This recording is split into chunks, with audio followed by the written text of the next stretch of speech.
ਆਮੀਨ ਬਾਰਕਾ ਜੀ ਹਰ ਲਿਹਾਜ਼ ਨਾਲ ਕਬੂਲ ਫਰਮਾਏ ਜੀ। ਤੁਹਾਡੀਆਂ ਪਿਆਰ ਤੁਹਾਡੀਆਂ ਮੁਹੱਬਤਾਂ ਜਨਾਬ ਤੁਹਾਡੀਆਂ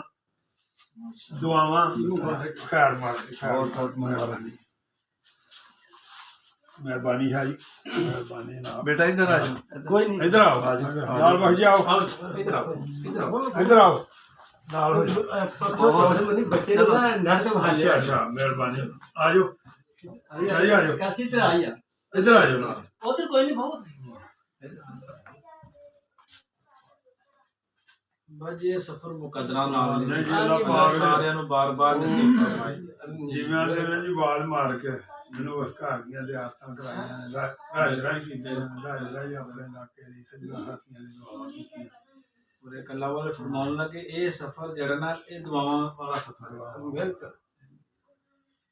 ਆਓ ਜਜ਼ਾਕੁਮ